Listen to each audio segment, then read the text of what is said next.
Hello everyone, welcome back to Infinity Physics. In this lecture, we are going to discuss about the human eye and the colorful world.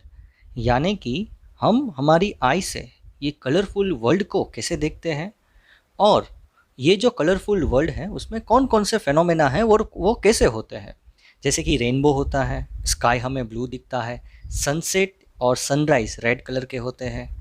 तो ये सारे कैसे होते हैं, ये सारे फेनोमेना है वो कैसे होते हैं, उसके बारे में हम लोग डिस्कस करेंगे।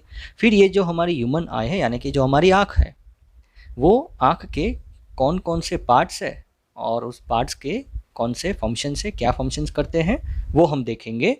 और जो आई है उसमें कौन कौन से डिफेक्ट होते हैं, यानी कि हमें जो नंबर आ जाते हैं, हमें दूर का या फिर नज़दीक का देखने में जो प्रॉब्लम होते हैं उसके बारे में भी हम लोग बात करेंगे। पहले हम लोग स्टार्ट करते हैं जो आई है उसके कुछ पार्ट्स के बारे में कि कहाँ कहाँ लोकेट होते हैं, और धीरे धीरे हम लोग उस पार्ट्स के फंक्शंस के बारे में भी बात करने वाले हैं। तो सबसे पहले जो हमारी आँख है उसमें आपको एक वाइट कलर का, यहाँ पर आपको देखो एक वाइट कलर का पार्ट दिख रहा है, ये वाला। ये जो वाइट पार्ट है यहाँ पर, ये ब्लू कलर का जो पार्ट है उसके इर्द गिर्द आपको जो दिखता है वाइट कलर का पार्ट, उसको हम लोग बोलते हैं स्क्लेरा। आप किसी की आँख में देखो आपको दिख जाएगा वो स्क्लेरा होता है।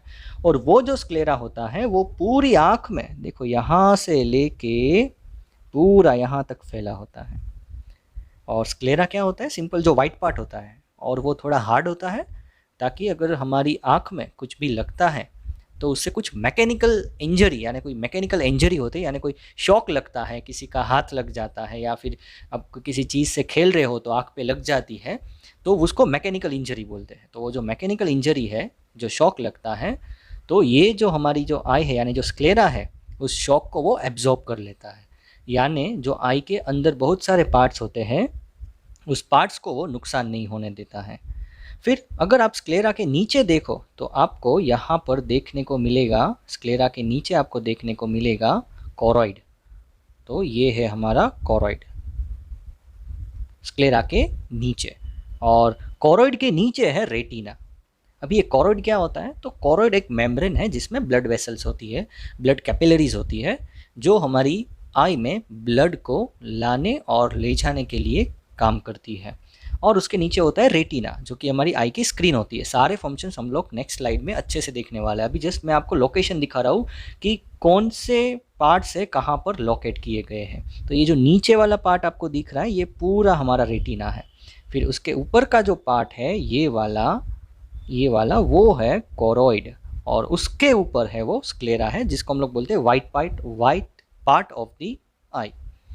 और अगर हम लोग फ्रंट में देखें, फ्रंट व्यू में, तो यहाँ पर आपको कुछ ब्लू कलर का दिख रहा है, जो हमारी आई में जनरली हमें ब्लैक या ब्राउन कलर का दिखता है।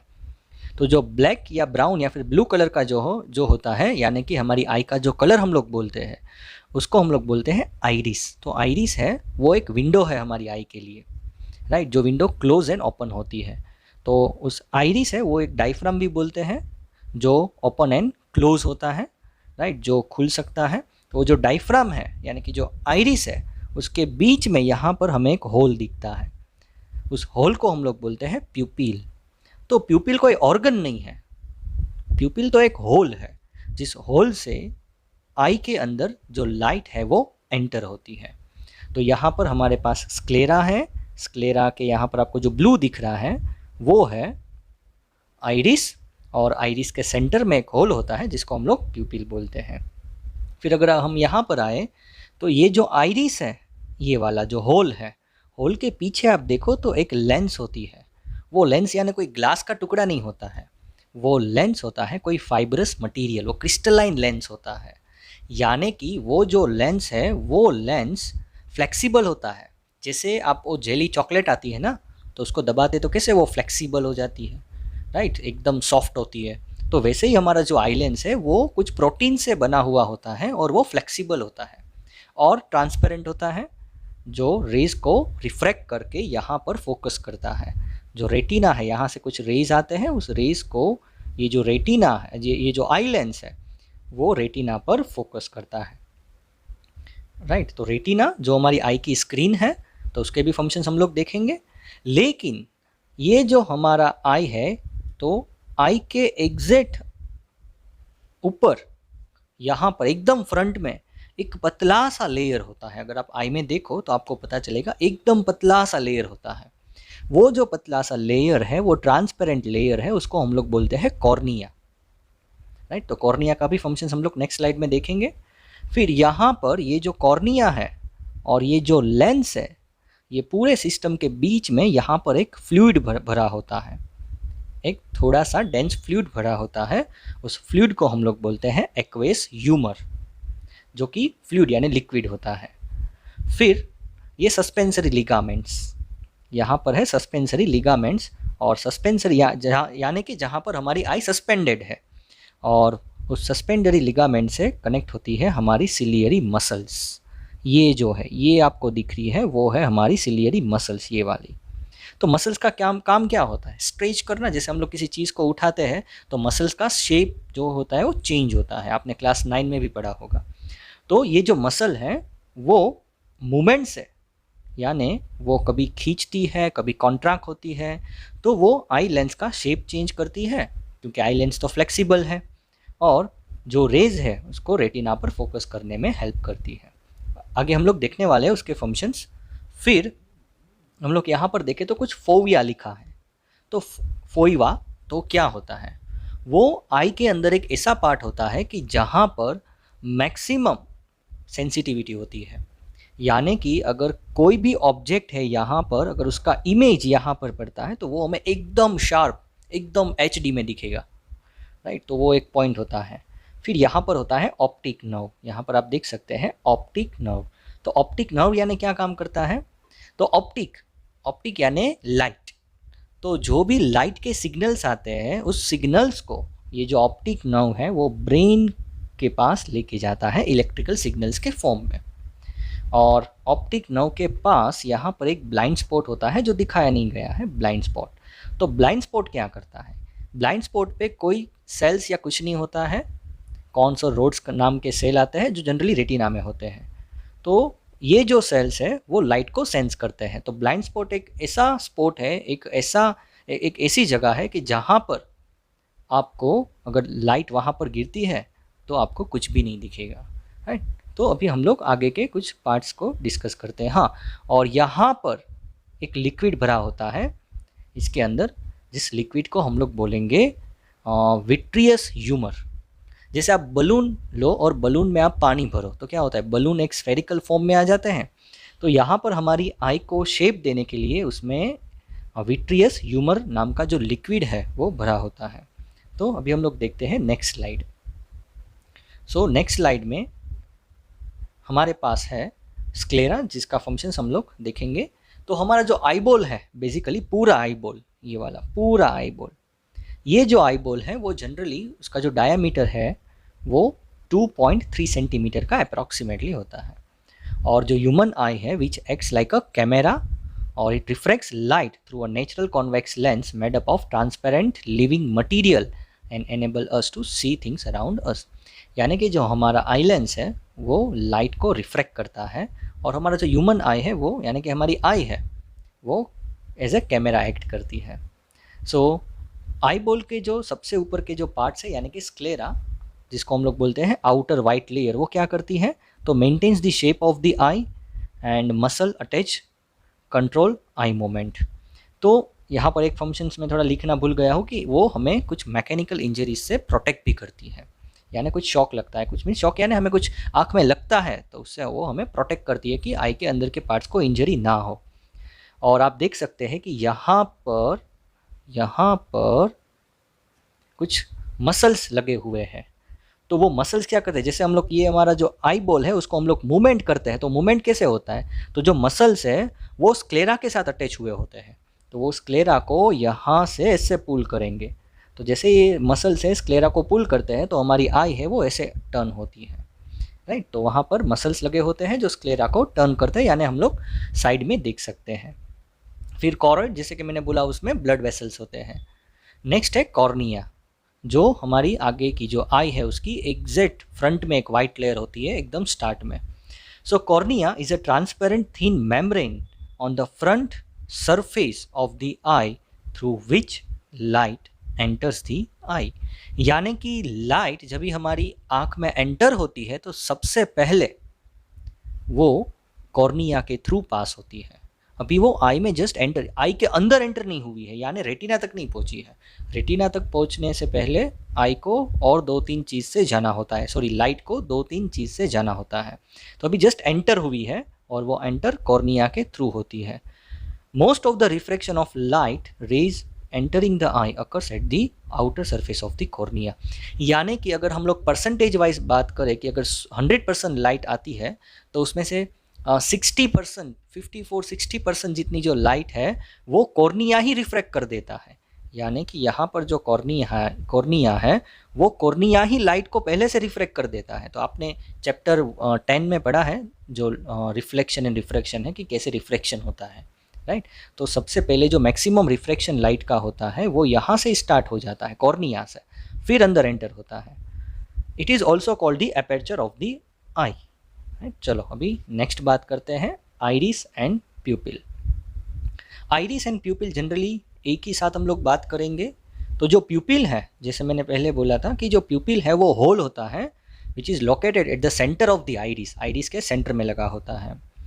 And it allows the light to strike the retina. यानी कि अगर लाइट को आई के अंदर एंटर होना है तो प्यूपिल जो होल है उसमें से पास होना होता है।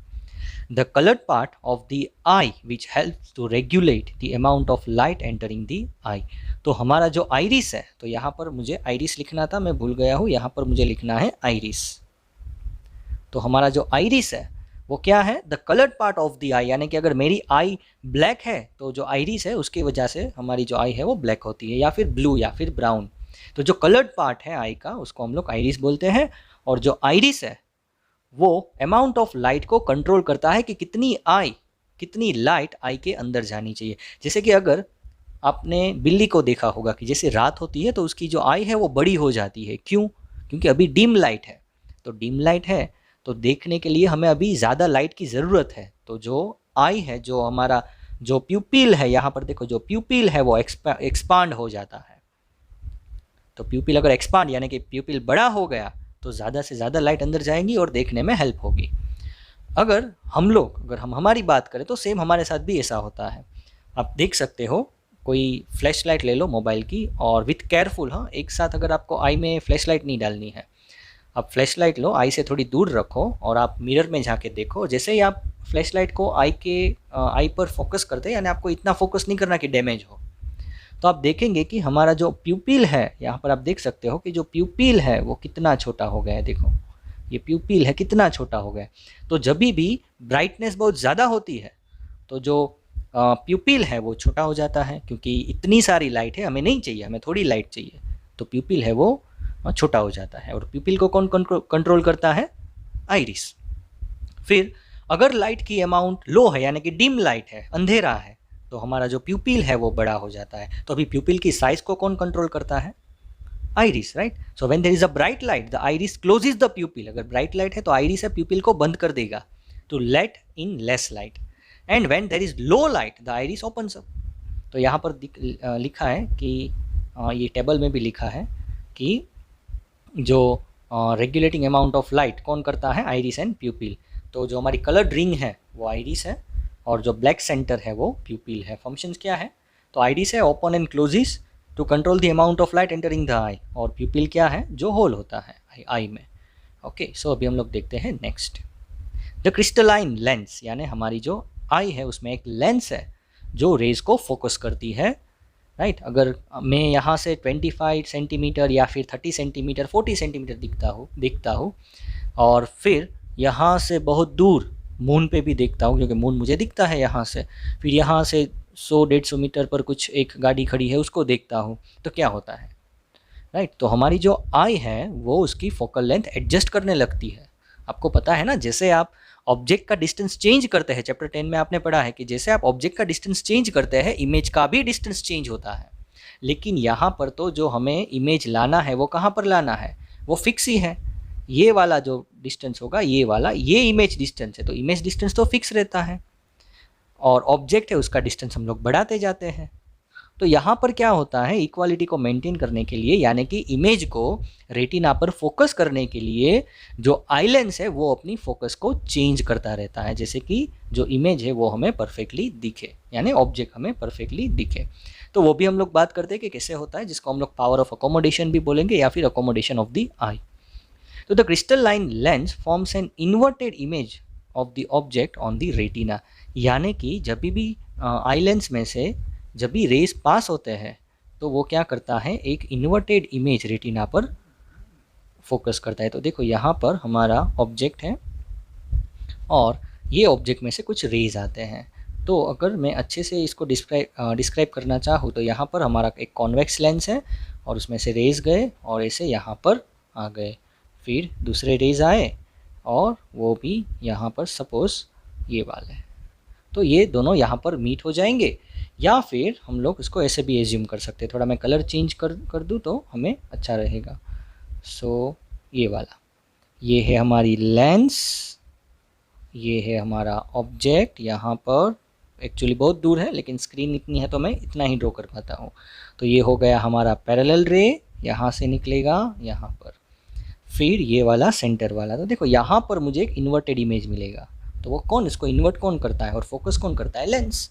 यहाँ पर भी रिफ्लेक्शन होगा, यहाँ पर भी रिफ्लेक्शन होगा, लेकिन हमें उसको शो नहीं करना है, राइट। फिर हमारा जो स्टडी है वो ज़्यादा कॉम्प्लेक्स हो जाएगा। सो crystalline lens forms an inverted image of the object on the retina. The crystalline lens is held in position by ciliary muscles. तो अगर मैं इसको जूम करता हूँ तो आपको देखने को मिलेगी सिलियरी मसल्स। तो ये जो सस्पेंसरी लिगामेंट्स है, सिलियरी मसल्स है, वो क्या करते हैं, आई जो लेंस है उसको पकड़ के रखते हैं। फिर मुझे ऑब्जेक्ट को देखना है, तो अगर ऑब्जेक्ट बहुत ज़्यादा दूर है, तो आपको पता है कि अगर ऑब्जेक्ट ज़्यादा दूर है तो हमें उसको कम फोकस करने की ज़रूरत पड़ती है। अगर आप किसी चीज़ को एकदम नज़दीक से देखते हो तो क्या होता है, आई पे स्ट्रेस आता है, हमें आई एकदम दर्द होने लगती है। तो क्यों दर्द होता है, क्योंकि जब भी हम किसी चीज़ को नज़दीक से देखते हैं तो ये हमें, हमारी जो आई लेंस है वो थिक होनी चाहिए। क्यों, क्योंकि हमें रेस को यहाँ पर रेटिना पर फोकस करने हैं। तो फोकस करने के लिए अगर मैं ऑब्जेक्ट डिस्टेंस को कम करता हूँ तो इमेज डिस्टेंस बढ़ता है। जैसे आपको पता है लेंस के आप जैसे जैसे नज़दीक जाते हैं तो इमेज है वो दूर जाने लगता है। तो यहाँ पर मैं जितना नज़दीक आता हूँ तो इमेज दूर जाने लगता है, लेकिन हमें हमारी आई को जो इमेज है वो कहाँ पर चाहिए, रेटिना पर चाहिए। तो रेटिना पर लाने के लिए तो हम लोग इमेज डिस्टेंस को तो चेंज नहीं कर सकते, वो फिक्स ही है। ये वाला जो इमेज डिस्टेंस है वो तो फिक्स ही है, ये ऑब्जेक्ट डिस्टेंस हम लोग चेंज करते हैं। तो हम लोग क्या करेंगे, फोकल लेंथ को चेंज कर देंगे। अगर हम लोग ऑब्जेक्ट डिस्टेंस को कम करते हैं तो हम लोग यहाँ पर फोकल लेंथ को भी कम कर देंगे। तो फोकल लेंथ को कम करना है तो हमारी जो लेंस है वो ठीक होनी चाहिए। अगर लेंस ठीक है तो रेज है वो रेटिना पर फोकस हो जाएंगे। तो आई लेंस क्या, जो सिलियरी मसल से वो क्या करती हैं, आई लेंस पर प्रेशर डालती है। तो आई लेंस पर जब प्रेशर डालती है तो प्रेशर डालने से आई लेंस ठीक हो जाता है और एकदम ठीक होने से वो रेस को अच्छे से यहाँ पर फोकस कर देगा और हमें देखने को मिलेगा। लेकिन उससे क्या होता है, हमें पेन होने लगता है, तो वो हमारी आई के लिए अच्छा नहीं है। तो अभी हम लोग किसी ऑब्जेक्ट है जो बहुत दूर है उसको हम लोग देखते हैं, तो तभी ऑब्जेक्ट डिस्टेंस, अगर ऑब्जेक्ट दूर है तो इमेज आराम से फोकस हो जाएगा। तभी जो आई लेंस पर है इतना प्रेशर नहीं डालना पड़ता है, क्योंकि तभी हमारी जो लेंस है वो थीन होती है। तभी जब हम लोग किसी ऑब्जेक्ट है जो दूर है, एकदम फार है, उसको हम लोग देखते हैं तो हमारी जो आई लेंस है वो थीन होती है। तो तभी कोई आई लेंस पर इतना प्रेशर नहीं होता है। तो देखो यहाँ पर छोटा सा डिस्क्रिप्शन भी लिखा है कि the muscles change the shape of the eye lens so you can focus on object at various distances. जो फर्स्ट फिगर है positions of the muscles and shape of the lens when focusing near by object, और B है वो distant object को focus करने के लिए है। The crystalline lens is held in position by ciliary muscles, it provides the फाइनर adjustment of the focal length, यानी focal length यहाँ पर चेंज होती है, जिसको हम लोग बोलते हैं accommodation of the eye required to focus the object या फिर focus the image of the object at different distance on the retina. तो ये रेटिना क्या काम करता है, जैसे हम मूवी देखने जाते हैं तो वहाँ पर सिनेमा स्क्रीन होता है और वहाँ पर हमें कहीं सारे जो इमेज दिखते हैं, तो वैसे ही जो रेटिना है वो रेस को फोकस करता है। जैसे कि यहाँ पर करता है। तो आपको यहाँ पर देखने को मिलेगा, देखो ये जो इमेज है, ये जो रेज़ है वो यहाँ पर रेटिना पर फोकस होते हैं और हम उस इमेज को या फिर उस ऑब्जेक्ट को देख पाते हैं। तो ये कैसे होता है? तो जैसे ही आपने देखा होगा कि सोलर सेल्स यानी कि जो सोलर पैनल्स होती है वहाँ पर जब सनलाइट गिरती है तो हमें एक इलेक्ट्रिसिटी मिलती है वहाँ से।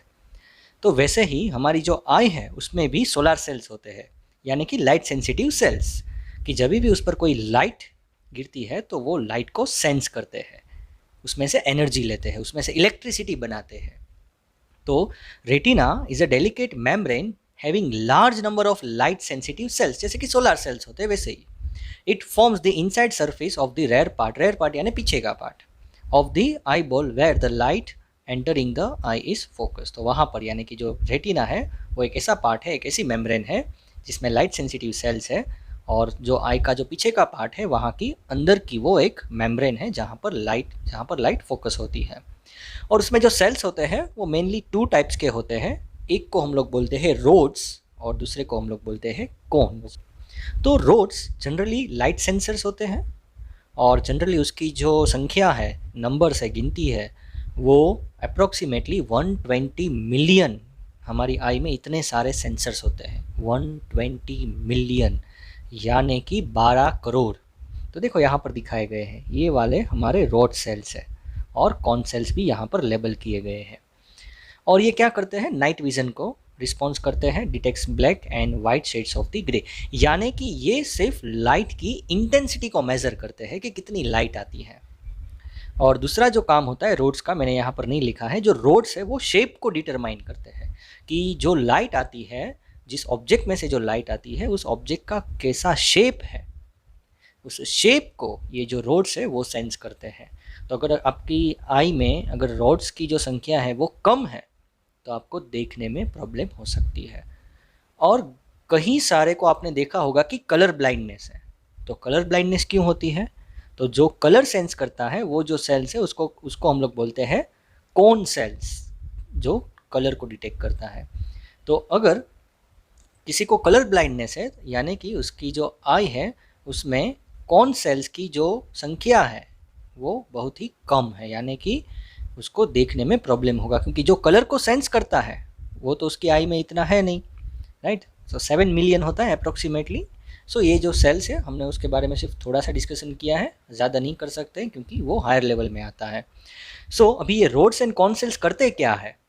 तो जब भी रोड्स एंड कॉन सेल्स पर लाइट गिरती है तो वो कुछ इलेक्ट्रिकल सिग्नल्स जनरेट करते हैं, जैसे सोलर सेल्स होता है उस पर जब भी कोई लाइट गिरती है तो वो इलेक्ट्रिकल सिग्नल्स क्रिएट करते हैं। तो वैसे ही रोड्स एंड कॉन सेल्स है, वो जब भी लाइट गिरती है तो डिफरेंट कलर के ऑब्जेक्ट और उसकी साइज़ से जो भी ऑब्जेक्ट में से जो भी लाइट आती है उसकी जो इंटेंसिटी आती है उसको मेज़र करके उसके अकॉर्डिंग इलेक्ट्रिकल सिग्नल्स बनाते हैं, और वो जो इलेक्ट्रिकल सिग्नल्स है फिर ऑप्टिक नर्व को भेज देते हैं। तो यहाँ तक जो है वो सब लाइट इलेक्ट्रोमैग्नेटिक वेव के फॉर्म में होगा, फिर यहाँ से सिर्फ इलेक्ट्रिकल सिग्नल ही आगे बढ़ेगा यहाँ से, राइट। तो वो कौन काम करता है इलेक्ट्रिकल सिग्नल में कन्वर्ट करने का?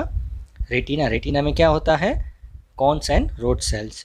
और कौन लेके जाता है इलेक्ट्रिकल सिग्नल को? Optic nerve. तो optic nerve is the place from which the electrical signal generated on the retina and are send to the brain. यानी ऑप्टिक नर्व एक नर्व है जहाँ से जो सिग्नल्स है वो रेटिना से ब्रेन तक जाते हैं, और इस ब्रेन है उस सिग्नल को डिकोड करके हमें बताता है कि ये ऑब्जेक्ट है। फिर हम लोग देखते हैं विट्रियस ह्यूमर, जो एक लिक्विड है, also known as vitreous, is a clear colourless fluid that fills the space between the lens and the retina of your eye. तो विट्रियस ह्यूमर क्या होता है? वो एक लिक्विड होता है, जिसे यहाँ पर लेबल करके अच्छे से दिखाया गया है कि जो विट्रियस ह्यूमर होता है वो ये वाला, देखो यहाँ पर अंदर एक लिक्विड भरा हुआ है, sorry it was my mistake, यहाँ पर ये वाला, ये आगे का है वो एक्वियस ह्यूमर है। तो ये वाला यहाँ पर पूरा जैसे बलून में पानी भरा होता है वैसे, तो ये जो है ये हमारा विट्रियस ह्यूमर है, यानी कि ये जो आई का जो पार्ट है उसके अंदर एक लिक्विड भरा होता है, उस लिक्विड को हम लोग विट्रियस ह्यूमर बोलते हैं। तो उसका क्या काम होता है? वो it helps to maintain the spherical shape of the eyeball, उसके अंदर जैसे पानी भरा होता है वैसे विट्रियस ह्यूमर भरा होता है, तो जिससे हमारी जो आई है वो स्फेरिकल शेप में रहती है। फिर प्रेशर भी मेंटेन करता है। और aqueous humour, fluids that fills the space between the lens and the cornea. तो यहाँ पर देखो आप एक्वियस ह्यूमर, ये वाला, तो ये एक्वियस ह्यूमर क्या करता है, वो भी इसके जैसा एक फ्लूइड होता है लेकिन उसके दोनों के कंटेंट अलग अलग होते हैं। तो ये वाला जो पूरा है वो लिक्विड है यहाँ पर, जो हमारा आई लेंस है यहाँ पर, और ये वाला कॉर्निया उसके बीच में भरा होता है। तो वो क्या करता है, it prevents the front part of the eye ball from collapsing. Collapsing यानी कि जैसे अगर आप प्लेन में जाते हैं या फिर अगर कुछ माउंटेन रीजन में जाते हैं तो प्रेशर लो हो जाता है। प्रेशर लो होने से आपकी जो कान है, ईयर्स है, उस पर कुछ ढाक जैसा हो जाता है, यानी आपको कम सुनाई देता है। ये क्यों? क्योंकि लो प्रेशर हो गया वहाँ पर। लो प्रेशर हो गया क्यों? क्योंकि वहाँ पर लो प्रेशर होने से आपका जो बॉडी का प्रेशर है वो बढ़ जाएगा, क्योंकि वहाँ लो प्रेशर पहले बैलेंस होता है, दोनों सेम होता है। तो अगर बाहर का प्रेशर लो हो गया तो अंदर का बढ़ जाता है। तो वैसे ही जब हाई और लो प्रेशर होता है तो हमारी जो आई है उस आई पर कुछ प्रॉब्लम ना आए, तो उस जो प्रेशर डिफरेंस है उस प्रेशर डिफरेंस को मेंटेन करने के लिए वहाँ पर जो फ्लूइड है वो काम करता है। तो it prevents the front of the eye ball from collapsing with the change in the atmospheric pressure and keeps the cornea moist. जैसे हमारी आई है वो मॉइस्ट होती है, तो ये जो काम है वो एक्वियस ह्यूमर का है। Now power of accommodation. अभी पावर ऑफ अकोमोडेशन क्या होता है, जैसे सिंपली हम लोग बात करें तो अगर आपकी क्लास में 2 बच्चे हैं तो एक को सपोज़ कुछ नंबर है, चश्मे हैं, और एक को सब कुछ दिखता है, कुछ प्रॉब्लम नहीं है। तो जब टीचर बोर्ड पे पढ़ाते हैं और आप 5th और 6th बेंच पर बैठे हुए हैं तो एक बच्चे को दिखता है और एक को नहीं दिखता है, और जब पास जाते हैं तो दोनों को दिखता है। यानी कि कोई एक बच्चा है जिसकी आई में प्रॉब्लम है, उसकी जो आई है वो अकोमोडेट नहीं कर पाती है, उसकी जो लेंस है वो रेस को रेटिना पर फोकस नहीं कर पाती है। तो जो पावर ऑफ अकोमोडेशन है उसकी जो डेफिनेशन है हम लोग बोलते हैं the ability of a eye to focus the object line at a different distances. यहाँ पर आप देख सकते हैं कि एक जो ऑब्जेक्ट है वो फार है और यहाँ पर ये जो नियर है। तो हमारी जो आई, जब हम इस ऑब्जेक्ट को देखते हैं तभी हमारी जो आई है उसका कुछ शेप अलग होता है, जब यहाँ पर यानी कि थिक या थिन होती है। जब हम लोग एकदम दूर के ऑब्जेक्ट को देखते हैं तो जो आई लेंस है वो थिन हो जाती है। तो हमारी आई है वो एडजस्ट करती है, तो कितना एडजस्ट कर पाती है, that is called the power of accommodation. तो सबकी आई का जो पावर ऑफ अकोमोडेशन है वो सेम नहीं होता है। So power of accommodation is the ability of a eye to focus object line at different distances is called power of accommodation of the eye। फिर हम लोग देखते हैं नेक्स्ट जो है पावर ऑफ अकोमोडेशन के बारे में और देखते हैं। सो व्हेन सिलियरी मसल्स के बारे में हमने नहीं डिस्कस किया है तो आपको पता चली गया कि सिलियरी मसल्स क्या काम करते हैं, तो यहाँ से आपको और थोड़ा जानने को मिलेगा। तो when the ciliary muscles are relax the lens has become thin, यानी कि सिलियरी मसल्स अभी कुछ काम नहीं कर रहे हैं, नॉर्मल है, सिर्फ लेंस को होल्ड किया हुआ है, तो हमारी जो आई लेंस है वो थिन होती है। थर्स इट्स फोकल लेंस इंक्रीजेज, यानी कि अगर लेंस थिन है तो उसकी जो फोकल लेंस है वो वो ज़्यादा होगी, यानी कि रेस दूर तक फोकस होंगे। अगर हमारी जो सिलियरी मसल्स है वो प्रेशर करे और प्रेशर से हमारी आई लेंस है अगर आप उसको थिक कर देते हो, एकदम देखो यहाँ पर एकदम ये से वाली थिक कर देते हो, तो क्या होता है, तो जो पैरेलल रेज आते हैं वो जो रेज है वो एकदम नज़दीक फोकस हो, बिकॉज जब लेंस थिक होती है तो जो उसका फोकसिंग पावर है वो बढ़ जाता है, इसलिए जो रेज है वो रेटिना पर फोकस होने लगते हैं जब भी ऑब्जेक्ट एकदम नज़दीक होता है। अब जैसे ही ऑब्जेक्ट दूर जाता है तो जो लेंस है वो थिन हो जाती है। तो यहाँ पर जो फिगर है उसमें आप क्लियरली वो देख पाएंगे, में भी अच्छे से देखने को मिलेगा। देखो ये वाली थिन है और ये वाली ठीक है। तो ये कब होता है, so when the ciliary muscles are contract, यानी ये देखो यहाँ पर इसको ऐसे प्रेशर करती है, कॉन्ट्रैक्ट होती है, तो वहाँ तब क्या होता है, the curvature of the eye lens increases, right, यानी कर्वेचर ऐसे कर्व्ड सरफेस है वो बढ़ जाता है, इसका ऐसा वाला गोल जो है वो बढ़ जाता है। तो उससे क्या होता है, hence the thickness of the lens increases and the eye lens become thick, thus its focal length decreases। जैसे लेंस थिक होती है उसकी जो फोकल लेंथ है वो डिक्रीज हो जाती है और हम लोग जो नियर बाय ऑब्जेक्ट्स है उसको अच्छे से देख पाते हैं।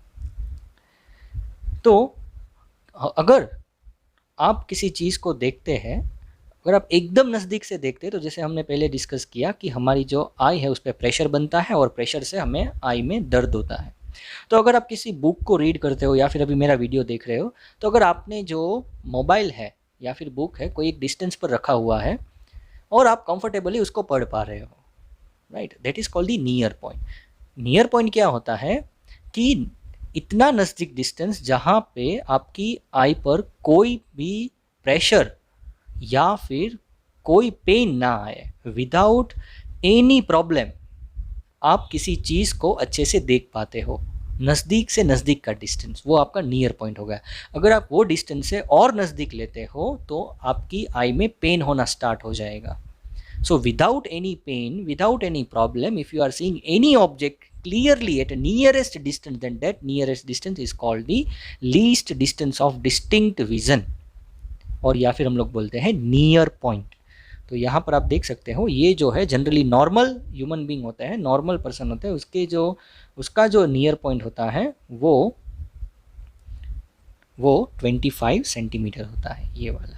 यानी कि अगर आप 20 सेंटीमीटर 15 सेंटीमीटर्स, अगर ऑब्जेक्ट की साइज़ पे भी डिपेंड करता है, लेकिन नॉर्मली अगर हम लोग बात करें तो अगर आप किसी चीज़ को, जैसे कि मोबाइल है, अगर आप 5 सेंटीमीटर दूर रख कर अगर देखने लगेंगे तो आपकी आई में पेन होगा, लेकिन 25 पर रखा है तो आपकी आई को कोई भी प्रॉब्लम नहीं होगा।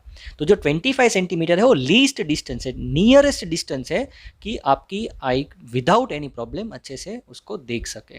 सो द नियर पॉइंट और the least distance of distinct vision, that is LDDV, इसको ऐसे भी लिखते हैं, least distance of distinct vision. Distinct का मीनिंग ऐसा होता है कि आप अलग अलग देख सकते हो। जैसे कि यहाँ पर मैंने A लिखा है और या फिर एक ये लाइन की है और ये लाइन की है, तो आप जैसे नज़दीक नज़दीक जाएंगे तो ये लाइन आप ट्राई कर सकते हो, ये जो लाइन है आपको एक दिखेगी, जैसे आप दूर जाएंगे ये लाइन आपको अलग अलग दिखेगी। तो least distance of distinct vision वो 25 सेंटीमीटर होता है कि वो डिस्टेंस कि आप कोई भी ऑब्जेक्ट को अच्छे से सेपरेटली देख पाओ और विदाउट एनी पेन और pressure on the I.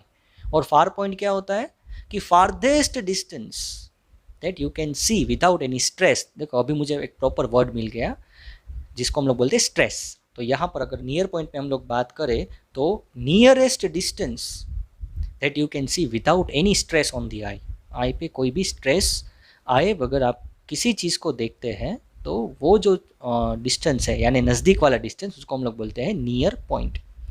Far point, farthest point, जहाँ तक आप अच्छे से देख पाओ, जैसे मैं मून तक देख सकता हूँ। अगर कोई बड़ा स्टार है जैसे सन, राइट, तो सन को भी हम लोग देख सकते हैं अगर हम लोग अच्छे से कोई गूगल्स यूज़ करें तो जो फार पॉइंट होता है वो जनरली इनफाइनाइट होता है। लेकिन क्लास में कोई ऐसे बंदे होते हैं जिसको अगर बोर्ड पे तीसरी और चौथी बेंच से बोर्ड पे देखने में प्रॉब्लम होता है, तो उसका जो फार पॉइंट है वो इन्फिनिटी नहीं है। नॉर्मल पर्सन है जिसको कोई भी आई में कुछ प्रॉब्लम नहीं है, उसका जो फार पॉइंट होता है वो इन्फिनिटी होता है। और जो नॉर्मल पर्सन है जिसकी नॉर्मल आई है उसका जो नियर पॉइंट होता है वो 25 सेंटीमीटर होता है। अभी हम लोग बात करेंगे defects of vision and their correction. So ये लेक्चर आई थिंक थोड़ा ज़्यादा लंबा हो गया है, तो अभी हम लोग जो नेक्स्ट लेक्चर है उसमें हम लोग डिफेक्ट्स के बारे में बात करेंगे। सब defect, myopia, hypermetropia, presbyopia, cataract और एक है एस्टिग्मेटिज्म। तो सारे डिफेक्ट हम लोग एक ही लेक्चर में ले लेंगे और देन हम लोग बात करेंगे scattering of the light and the atmospheric refraction. So I hope आपको ये लेक्चर अच्छा लगा होगा, आपने एंजॉय किया होगा, आपको कहीं कहीं नई चीज़ सीखने को मिली होगी। सो आप शेयर कर सकते हैं अपने फ्रेंड्स के साथ और आप कमेंट्स में भी कुछ लिख सकते हैं। Have a nice day.